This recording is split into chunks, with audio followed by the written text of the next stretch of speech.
In our minds, they inhabit the dismal frontier between life and death.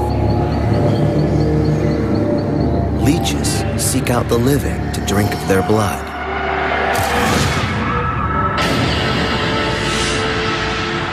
And flies, viler still, dine on excrement and the rotting flesh of the dead.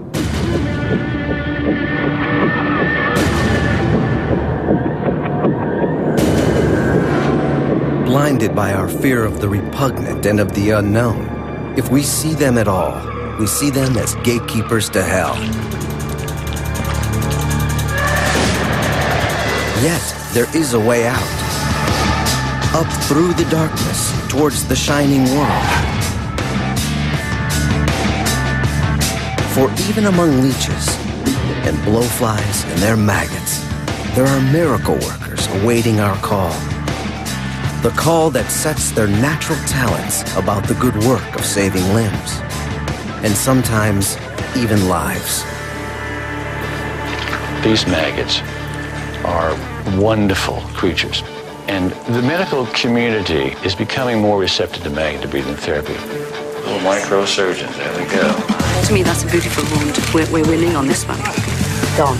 Leech has always been thought of as a very antiquated form of medicine. And when you do say to someone, you know, that we're going to use leech on you, they have this, I didn't think you did that sort of thing anymore. But actually, they are still bang up to date in terms of usage.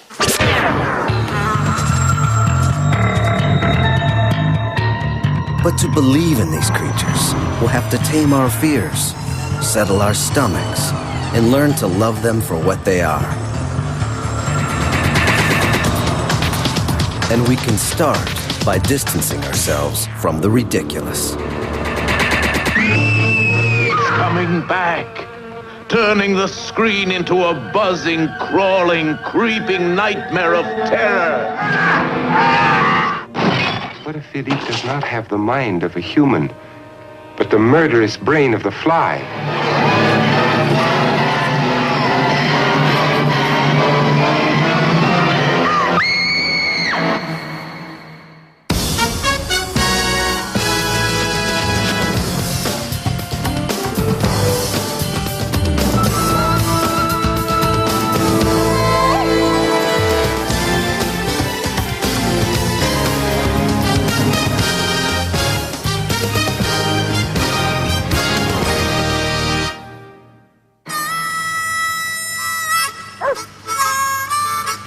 Like most of us, when the weather gets warm, biologist Nick Baker likes to relax outdoors with friends.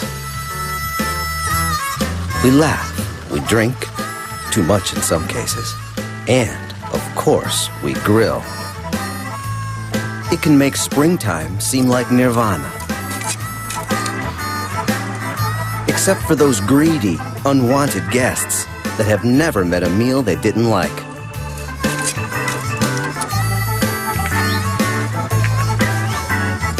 Now, when you think about it, it's not how much flies eat that's so disturbing. It's what they bring to the table along with their appetite.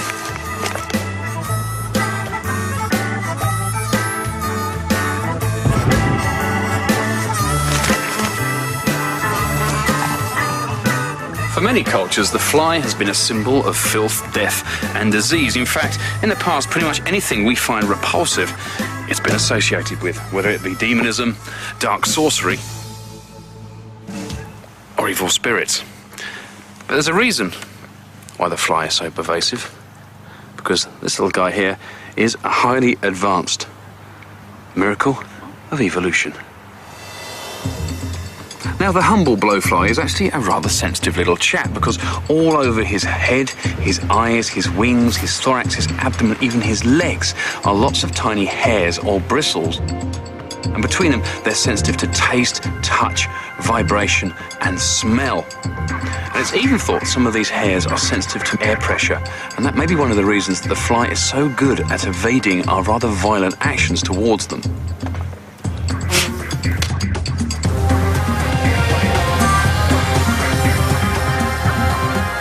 Top speed, over 10 miles per hour. Field of vision, more than 180 degrees. Time it takes to change direction in mid-flight, as little as 5 milliseconds. Flies taste with their mouths like we do, but they can also taste something just by walking on it. And much to our disgust and chagrin, there's virtually nowhere a fly fears to tread.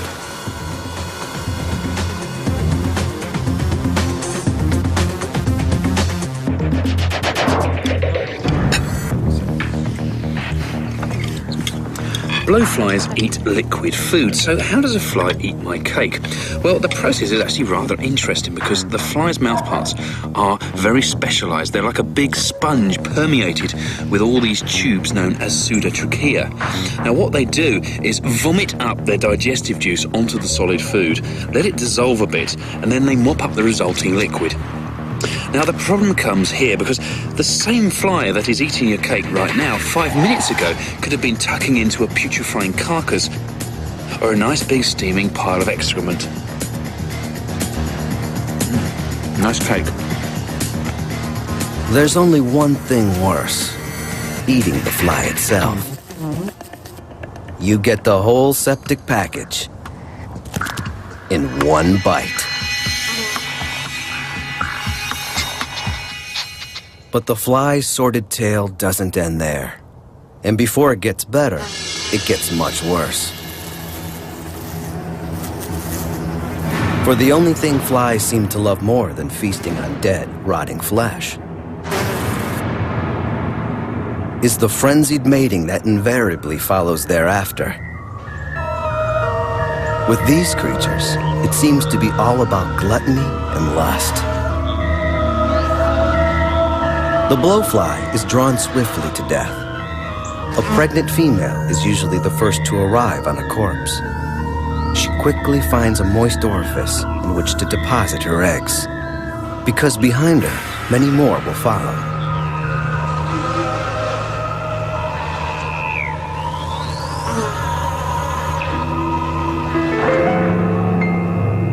Those eggs will develop in a day or so into the next stage of the blowfly's life cycle, the maggot.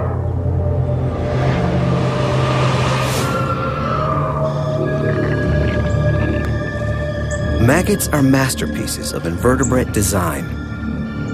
Their front end consists of a pair of mouthhooks that do double duty.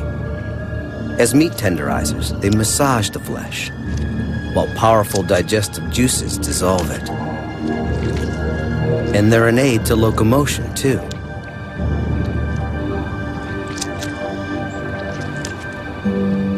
But the evolutionary genius of the maggot isn't in its front end. It's in the maggots behind. A maggot breathes through two spiracles in its rear, enabling it, literally, to bury its head in its work.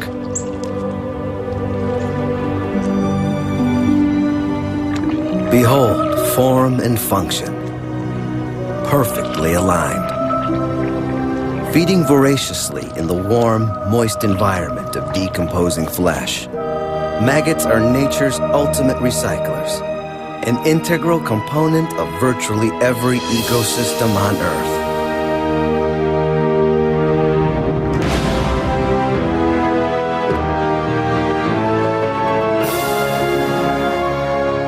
Once a generation of maggots has had its fill, these still tiny creatures abandon the carcass upon which they've fed and grown.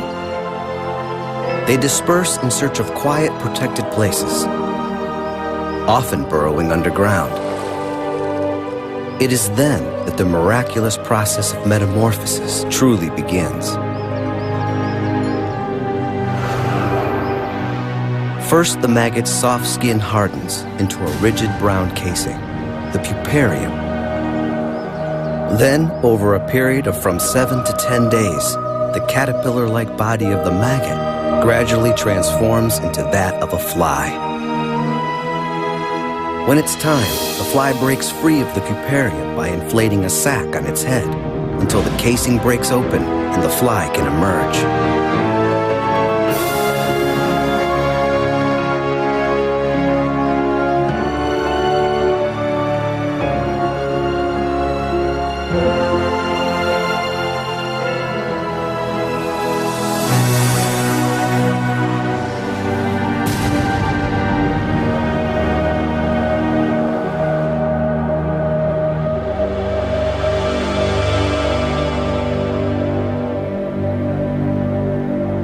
before you turn away, think about this. The biology of blowflies and their maggots is an incredible crime-solving tool.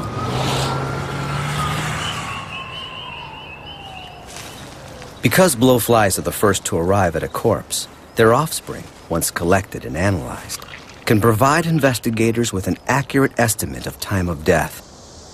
In fact, blowflies and their maggots help solve many murder cases each year. Few people understand the significance of flies and their maggots better than this man. I hate death. I hate mourning. I don't like death at all. But as a forensic anthropologist, I never see this body as a dead body. I see this as a challenge to me to see whether I can look at that individual and find out who is that individual and what happened to him and how long ago did that happen. Just a short walk from the University of Tennessee Medical Center is a place they call the Body Farm. It is 3 acres of death, up to 40 corpses in various stages of disintegration. They're stuffed in car trunks, submerged in ponds, left lying in sunshine or shade. There's no other place like it.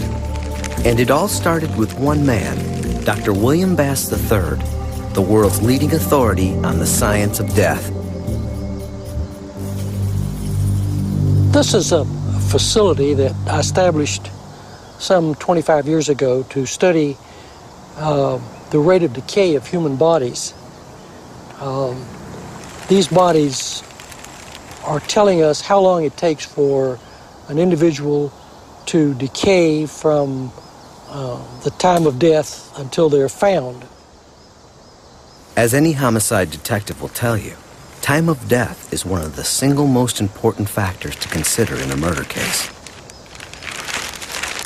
When a law enforcement officer finds a decaying body, the first question they have is not who is it, but how long have they been there? This is a very important question. You bet it is. Suspects can be eliminated. Alibis can be broken. Murderers convicted. All based on approximate time of death. And when remains are found outdoors, which insect do you suppose can be relied upon to set the clock running? The first insects to be attracted to a decaying body are the blowflies. The blowflies are attracted to the smells given off by the decaying tissue. And within a minute after death occurs, an egg-laden blowfly can pick up on that scent. Some will zero in from as far as a mile away. Within a day or so of the first eggs being laid on the corpse, generations of maggots begin hatching and moving around the body in groups, eventually consuming all the soft tissue. Assessing the age of blowfly eggs or squirming maggots on a body goes a long way towards determining time of death. There's just no way around it. Blowflies have probably helped solve more murders than Sherlock Holmes and Perry Mason combined. But guess what? Blowflies also help the living, something we learned naturally during war.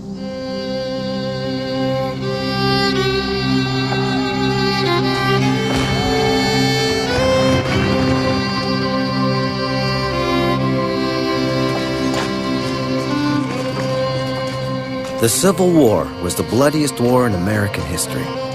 Over 1 million dead and wounded. Mortality from disease and wounds was far higher than from bullets. And hospitalization was often regarded as the equivalent of a death sentence. So with all these festering wounds and putrefying flesh, it's not surprising that the flies moved in. Now, as unpleasant as a leg full of maggots may seem, it had been noted over the centuries and on battlefields throughout the world that those with maggot-infested wounds actually stood a better chance of surviving. But it wasn't until the Civil War and a certain Confederate surgeon, a Dr. John Forney Zachariah, that maggots were deliberately introduced to the wounds of the injured.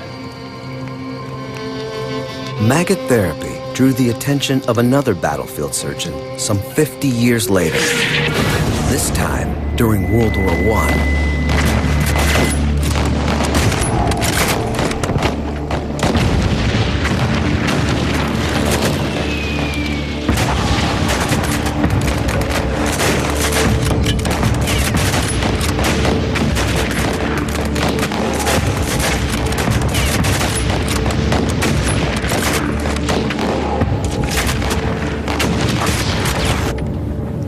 Now, the application of maggots to the wound was pretty much a practice restricted to the battlefields until Dr. William Bayer, who, based on observations in the World War I trenches, introduced maggot therapy to the masses at his practice at Johns Hopkins Hospital in Baltimore.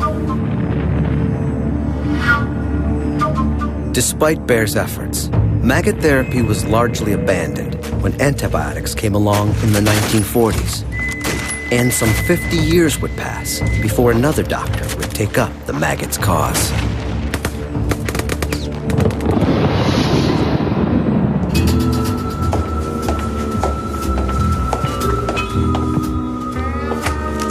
Today, in American medicine, maggot therapy is still often considered outside the mainstream. But not to this man. Dr. Ron Sherman is credited with jump-starting maggot therapy in the early 90s. America's foremost advocate of maggot therapy, he's been singing its praises to a reluctant medical community. Flies certainly have a bad reputation as disease carriers. Their association with garbage or excrement, and then their association with the household, with our food. And yet, blowflies are integral to the cycle of life. They really fulfill an essential role, and they do so incredibly efficiently, so fast. Here at their lab at the University of California, Irvine, Dr. Sherman and his wife breed sterile maggots to supply the relatively small number of physicians and hospitals across the United States that actually employ the therapy. Maggots, at least certain species of maggots, appear to have three major actions on wounds. First, they debride them or clean them by dissolving the dead tissue. Second, they disinfect the wounds by killing the bacteria. And thirdly, they appear to stimulate wound healing. Well, hello, Shirley. Yes. How are you doing? Well, I'm doing pretty good. Well, we're ready to start your treatment today. We have your maggots at hand. Maggots, please. Okay, thank you very much. Dr. Edgar Maines of Coos Bay, Oregon, knows just how effective maggot therapy can be, especially on patients like Shirley Eichner, a diabetic with a stubborn ankle wound that's been slow to heal. But in the U.S., Dr. Maines is one of the relatively few doctors using maggot therapy at all. In the wound. See about like this. Just lay them in here like that. Okay. I personally think that these maggots are wonderful creatures. I consider maggots my microsurgeons. I consider them the facilitators of my patient care. I am amazed at what they do. Okay. The little gauze that's saturated with a certain amount of foodstuffs, it sustains them in the trip. Okay. The medical community today is becoming more receptive to maggot debridement therapy, although most physicians consider maggot debridement therapy as either quackery or absolute nonsense. And I must admit, I think that mindset has to do with lack of understanding of wound healing and certainly lack of understanding of what these creatures do. Not on me, this is great. Are you training them? This is great, yes. While the American medical community is still struggling to come to grips with maggot therapy, in Britain, the therapy has been embraced, not just by patients, but by the medical community at large.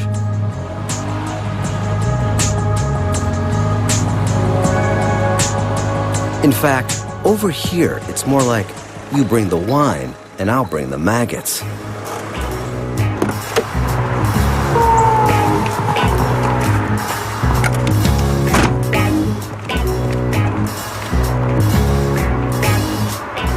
Mary Jones is a nurse. Hello, Mary Jones speaking. Can I help you? And one of the best friends maggot therapy ever had. That's me, yes. They can ingest the infection and digest it. They will just gobble it all up. No. They only touch the dead tissue. If you live close enough, I could come and do it for you. Why not? They are wonderful. What do they call you, Mary? The maggot woman or the maggot queen. The maggot queen. They phone up and ask me to speak to the maggot woman. This is the Biosurgical Research Unit in Bridgend, Wales. And Mary is about to reveal just how serious they are over here about using maggot therapy. Tissue or unhealthy tissue from within a wound, yes, that's what it means. Now, we're in a very strange room for a hospital. It seems to be, it's buzzing. It's full of flies. At any given time, there are more than 25,000 blowflies in various stages of development housed in this room. But that description doesn't do the reality justice at all. As far as flies go, this is the equivalent of the Ritz. Each day, a friendly and professional staff attends to their every need. In this climate-controlled atmosphere, with 24-hour room service, every meal is an occasion. From the daily diet of cotton ball cocktails and sugar cubes to the specialty of the house, fresh pig's liver to stimulate the libido.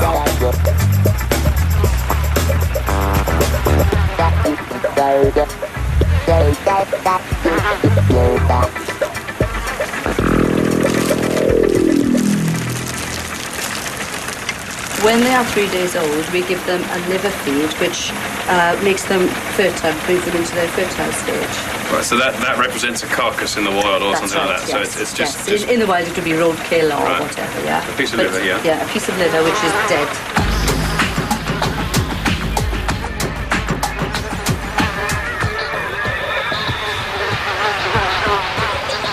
As in the wild, each fly lays as many as 300 eggs directly on a source of food, so that their maggots, once hatched, will not have to travel far to find sustenance.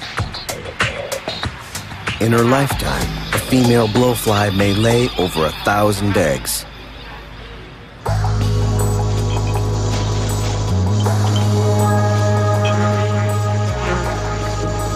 Egg-laden liver sections are collected daily.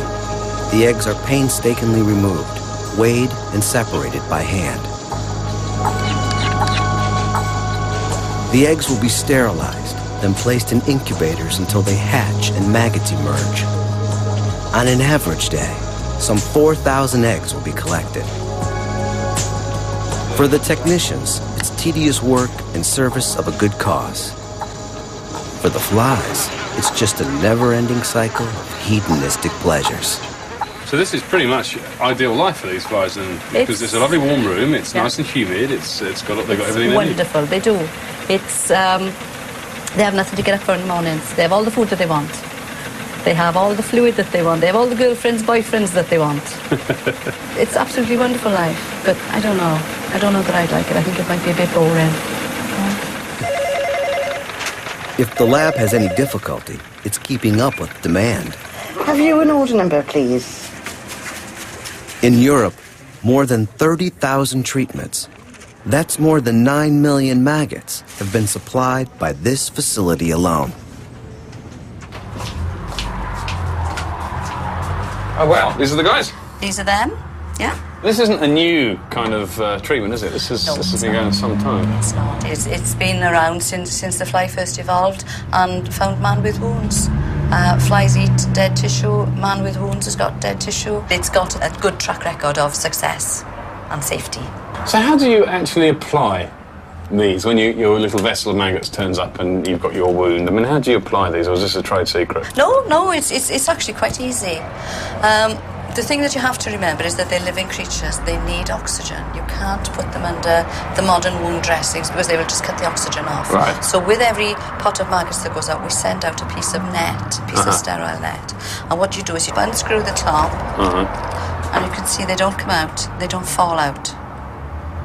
You can't shake them they're out. Stuck in there on the They're moisture. stuck in there, yeah. On the moisture. So you put some saline in, some sterile saline, put the top back on, and then you just gently wash them down into the saline. And then you take the top back off, and then you tip them out onto the piece of net that we send with the maggots, yeah? And then all you have to do is pick the net up by the edges, take it over to the wound and turn it over. So you have wound maggots net. Kind of like a maggoty tea bag, I guess. Sort of, yeah, that's right. Right. And then you stick the edges of the net down and they're underneath. It's a cage. That's it, simple as that. As simple as that. I've always been fascinated with maggots. Ever since I found my first roadkill as a kid and flipped it over and just heard that hissing noise as they all... And also when they get really going, they froth. Yes. You get a nice warm carcass frothing and fermenting away. This wonderful froth of maggot excrement. Yeah. It's lovely. It's really lovely. Oh, it is, it's lovely. The Princess of Wales Hospital is where Mary and her maggots work much of their magic. Ellen Hughes, who has had both legs amputated above the knee due to chronic diabetes, was fighting a losing battle against a nasty infection until Mary and her maggots were called in. The wound was covered in unhealthy tissue, slough, that yellowy, yeah? The whole of the wound was covered in that. And like I say, he was quite unwell himself. His appetite had gone, his other medical conditions were quite out of balance. Good morning. Good morning. Hello, Mary. Looking good. Thank you. We're just going to be taking the dressing off today, taking the old maggots off and putting fresh ones on, okay? And Marilyn's going to be doing it, okay? Thank you. Okay. This will be Mr. Hughes' second in a series of 3 treatments to clear up his wound and the infection that has plagued him for nearly 6 weeks before maggot therapy was begun. The reddish-pink tissue is healthy, but the yellow tissue is dead. The maggots will not only consume the dead tissue, but they'll destroy the infectious bacteria as well. And on the bottom now. It's not the most pleasant sight to the untrained eye, but it's a heck of a lot better now than it was just 3 days ago. It's beautiful, it's lovely and clean, and it's beginning to close in, it's beginning to get smaller, the edges are contracting in. That is a beautiful wound, if there ever can be such a thing, but to me that's a beautiful wound. We're winning on this one. It's lovely. Oh, dear me. Are you pleased with the results, Mr. Hughes? Oh, definitely. I mean, their hands, I know, but they're brilliant at their job. I mean, Mary. I don't know about these little fellows here, but they do their job as well. So we put the top back on and we just gently agitate the pot to wash them all down into the saline. Okay? For all its simplicity, the process is truly remarkable. I'm going to tip them out now onto the net. And the There are approximately 300 hungry young maggots in this squirming little pile. Before application, each one barely measures 2 millimeters in length. Wiggling about. Leave the gauze behind. Just take the net over to the wound and invert it. But 3 days from now, when these maggots have finished their assault on Mr. Hughes' wound, their collective weight will have increased more than 20 times. Isn't that nice? And the infection that has kept Mr. Hughes bedridden will be all but over. But it is. To me, that's looking beautiful. But when you see somebody who's got a wound that's affecting their whole way of life, maybe they can't go out, they can't socialise, they're in a lot of pain, they've had this wound in some instances for years.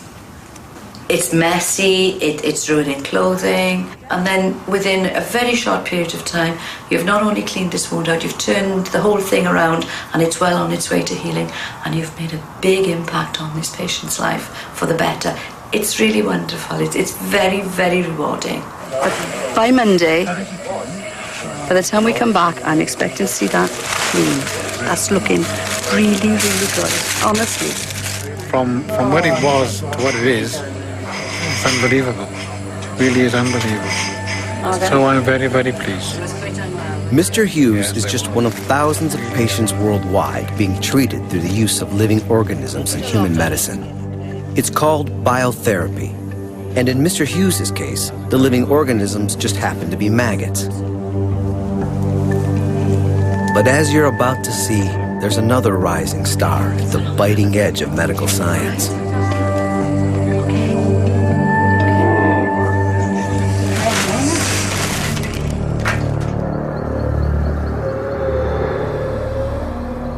But to meet this creature, we must venture into the wilds and face our innate fears once again. Our fears of the creepy, the crawly, and the slimy.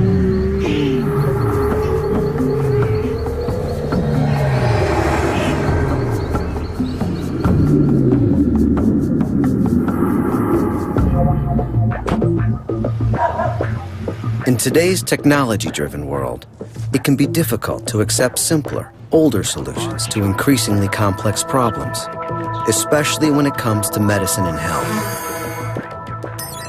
But, as we saw in the case of the humble blowfly and its maggots, the best medicine often comes from the most unlikely places.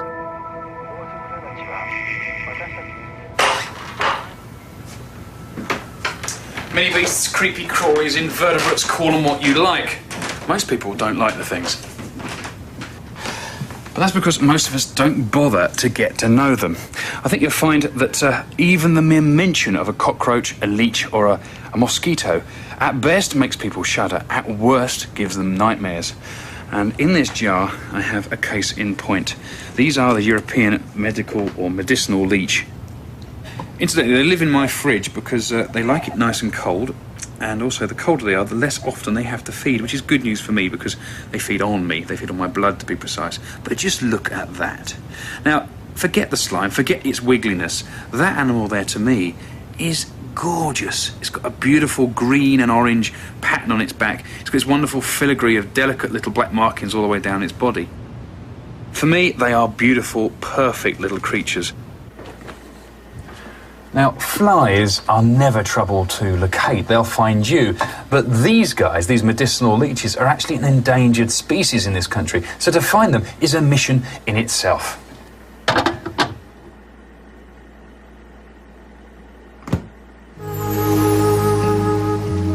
These leeches were once common in marshes, streams, and ponds. Today, much of that habitat has disappeared. And though the European medicinal leech is now a protected species, in some places, the odds are stacked against its continued survival in the wild. Now, to overcome some of these odds, the leech has a rather peculiar sex life. Just like the earthworm, this guy is hermaphrodite, so strictly speaking, he's not a guy at all. He's just got both male and female reproductive parts. Now, that doesn't mean a single leech can impregnate itself. It still takes two leeches to tango.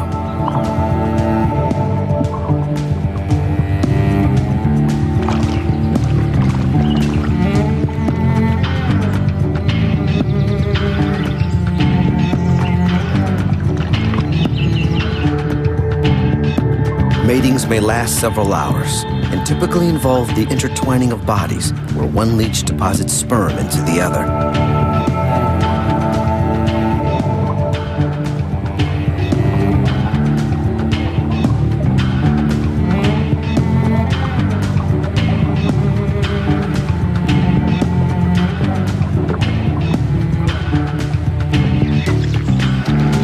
Sometime after mating, the leeches head for shore. Pregnant leeches secrete a gelatinous substance into which the fertilized eggs are deposited.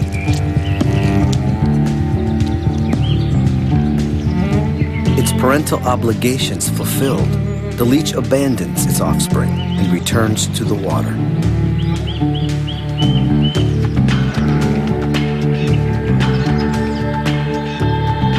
Once dried, the secretions will become a cocoon containing nutrients for the developing leeches.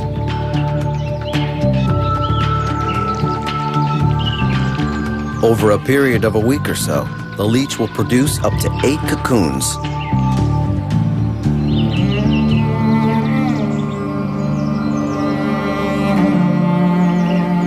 The The spongy exterior provides protection from predators for 15 or so young bloodsuckers. They look delicate, but these cocoons are tough enough to survive an impromptu tour of a duck's digestive system.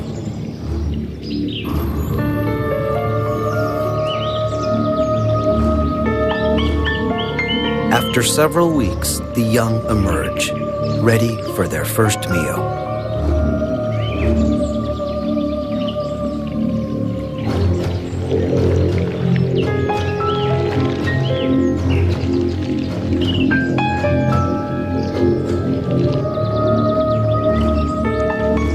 Few people love leeches, but that's because they're terribly misunderstood.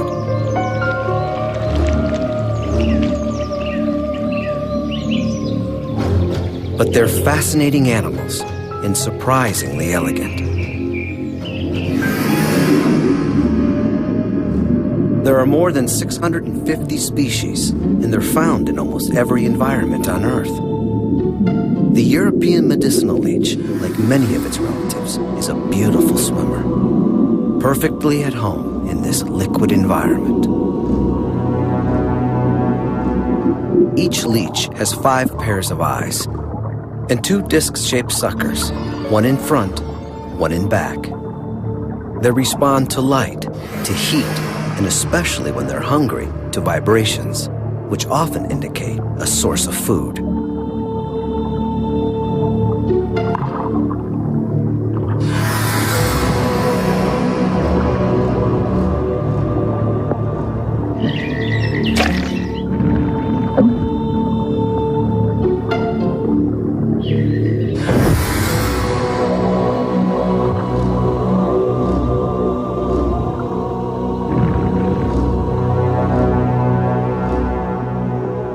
The transparent skin of a frog's splayed foot reveals tiny tributaries of fresh blood, the object of the leech's dogged pursuit.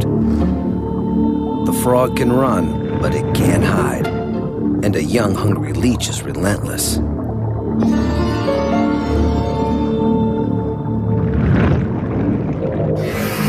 The leech attaches to the frog, then bites through the skin, simultaneously injecting an anesthetic so that its presence is minimized. A meal may last 20 to 40 minutes. Before it gets its fill, this leech will swell to many times its initial size. Young leeches have to feed on animals like frogs because their jaws are not yet strong enough to cut through thicker skin. But adult leeches can feed on mammals, including us.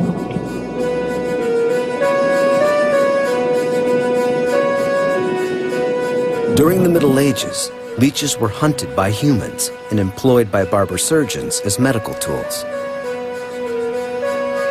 They were used for bloodletting, a questionable practice dating back to ancient India and ancient Greece.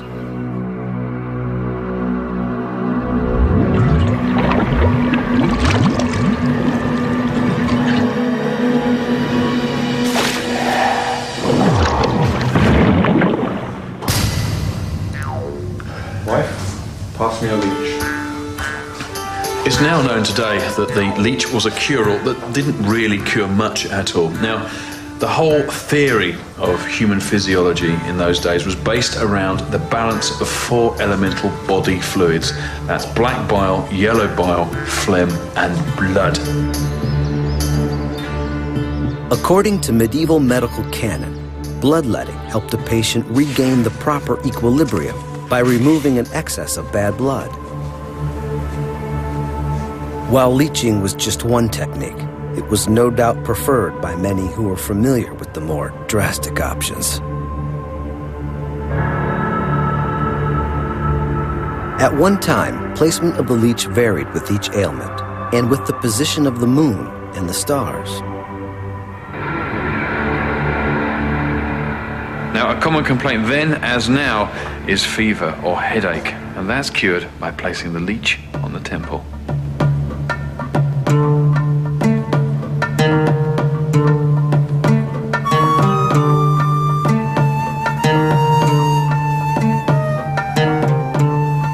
Now is when when the leech does what it does best. An art form it's been practicing and honing to perfection for millions upon millions of years. First, it finds its host. In this case, it's not too hard. The host is me.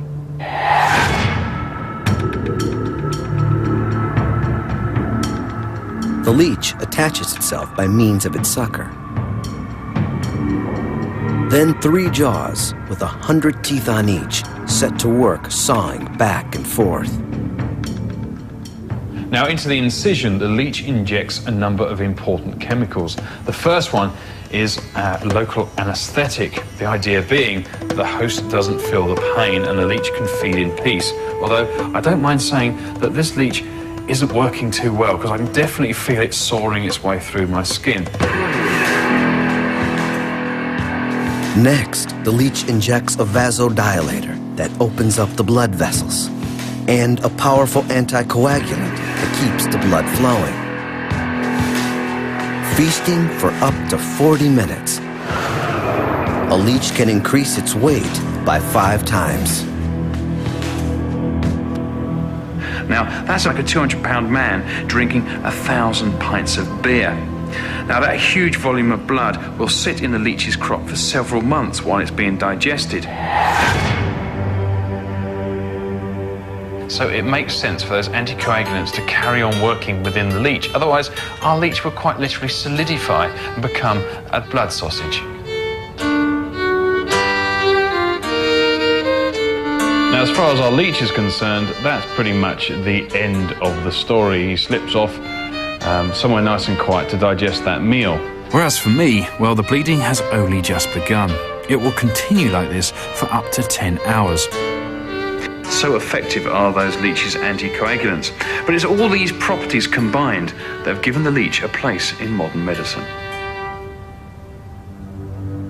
And as you're about to see, leeches are the right tool when used for the right job.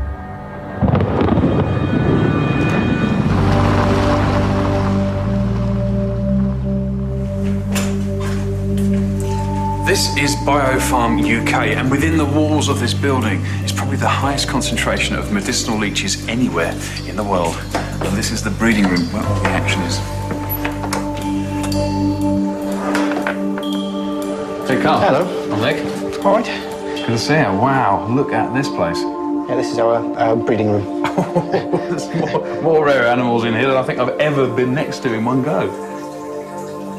For anyone with a proper leech phobia, these rooms are really the stuff of nightmares. Biofarm keeps its leeches at a cool 45 degrees. It slows their metabolism so they can be stockpiled in a kind of suspended animation until their services are needed. I'm just gonna, I can't resist. If it's all right, I can't resist. Just putting my hand in there.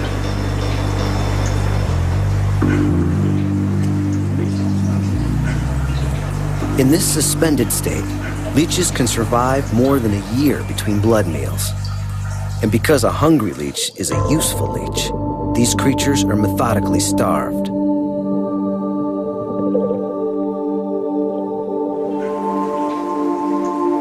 Now, if you're wondering how to get rid of a leech that's latched onto you, just remember, no flames, no salt.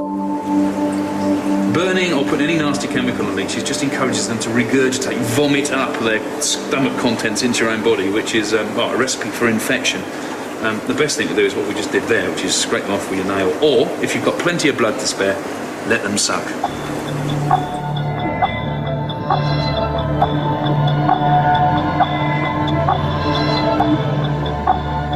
The leeches here do get to eat from time to time.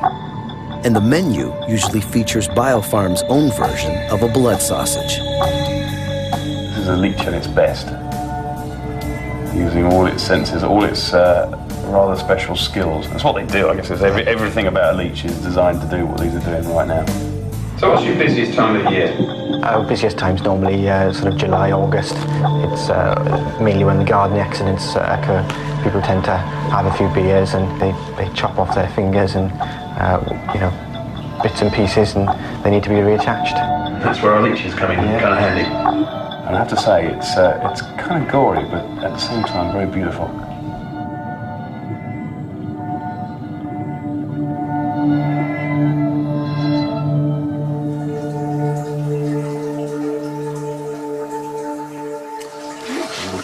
leeches. Oh, yeah. Tens of thousands of leeches are born and bred here at Biofarm each year. Fantastic. They're shipped to hospitals and medical clinics all over the world, where they perform wonders, especially in reconstructive surgery.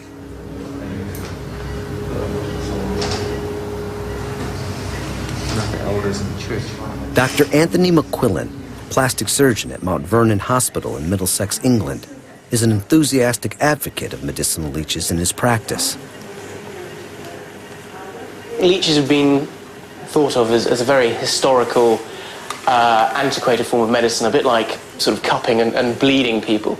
And when you do say to someone, you know, that we're going to use a leech on you, they have this, I didn't think you did that sort of thing anymore. But actually, with the advent of sort of modern plastic surgical techniques and our ability to put fingers back on, put noses back on, or move bits of tissue from one part of the body to the other, they actually are an invaluable tool. They are, without doubt, the best way of preserving tissue. And medicinal leeches have made all the difference in the world to one little girl. She thought the first one she saw was a slug. But as she picked slugs up in the garden anyway, it wasn't too alarming for her. 4-year-old Molly Greet loves running, jumping, and riding ponies.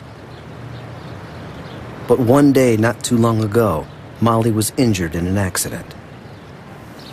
She came to us following an RTA accident, which is a road traffic accident. And when this happened, she sustained broken bones in her lower leg and also what we call a soft tissue injury to the top of her foot. Using a flap of skin taken from her back, surgeons reconstructed the top of Molly's foot. They were able to reconnect the larger arteries in the foot. But as often happens in cases of this kind, the thousands of tiny veins critical for proper circulation and her foot's survival could not be surgically repaired. Instead, they will need time to regenerate. Trouble is, while they're regenerating, they're still bleeding, and there's nowhere for that blood to go. This is pretty similar to if you were to hold the base of your finger very tightly for a minute or so, you would see it go blue. This is because the blood would still be going into the finger, but the blood wouldn't be able to get out. And this is what happens sometimes when flaps get venously congested. And that's where the leeches come in. As you can see, it all looks a little bit red and perhaps a bit raw at the moment. This is the sort of the nature of the beast once you've transferred the tissue. The hope is that when positioned on Molly's wound, they'll drink up the excess blood and inject their potent anticoagulant, buying enough time for Molly's tiny veins to regenerate.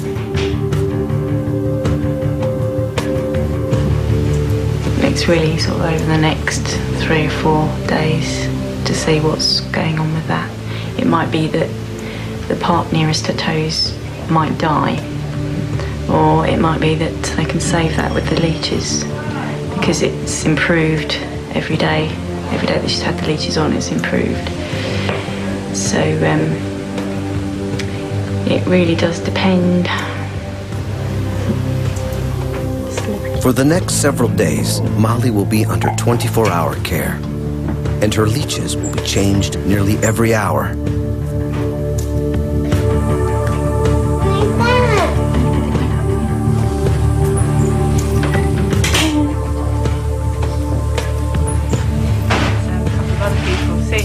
Just 1 week after completing her leech therapy, Molly's back home.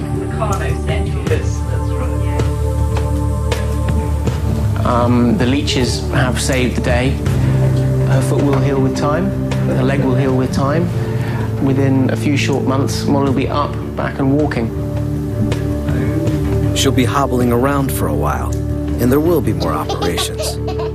But Molly's come through a rough period with flying colors. And that's due in no small part to an animal that's still almost universally despised.